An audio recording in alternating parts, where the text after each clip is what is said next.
আমি ২৮ বছর ধর্মসভা করছি এবং প্রতিবাদ সব জায়গায় আন্দোলন ইত্যাদি সব জায়গায় আমি করি।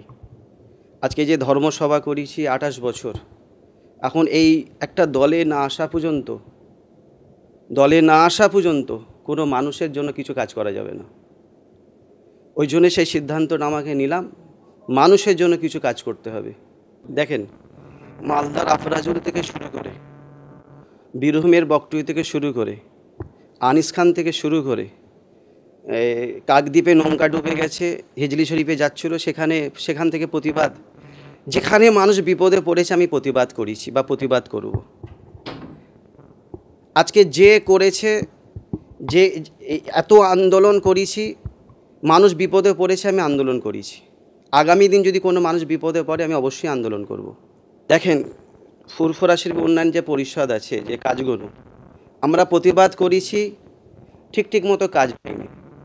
আজকে ঠিক মতো কাজ হবার জন্য আজকে আমাকে দলে আসা, যাতে সঠিক কাজটা হয়, মানুষ সঠিক কাজটা যেন পায়, ব্যাস আজকে সেই জন্য দলে আসা। আজকের মাননীয় মুখ্যমন্ত্রী মমতা বন্দ্যোপাধ্যায় আমাকে দিয়েছেন, অভিষেক বন্দ্যোপাধ্যায় আমাকে দিয়েছেন, তেনাদেরকে আমি ধন্যবাদ জানাবো যে ফুরফুরা শরীফে একটা পীর পরিবারে একটা এত বড় দায়িত্ব দিয়েছেন। ফুরফুরা শরীফে উনি আসছেন, উনি আমার বাড়ির মেহমান, আমার বাড়িতে আসছেন, তাকে আপ্যায়ন করতে হবে আমাকে। সে আপ্যায়নটা আমরা করেছি এবং ফুরফুরা পীরজাদারা করেছে। সেই সময় প্রস্তাব পেয়েছি, তিনারা আমাকে কিছু বলেনি, আজকে আমাকে দিয়েছে, আমি খুশি। বাংলার মানুষের জন্য আমাকে কিছু করতে হবে, সেটা দল সিদ্ধান্ত নেবেন, দলের উপর আমি নই। সেটা দল যদি দেয় অবশ্যই আমি গ্রহণ করব।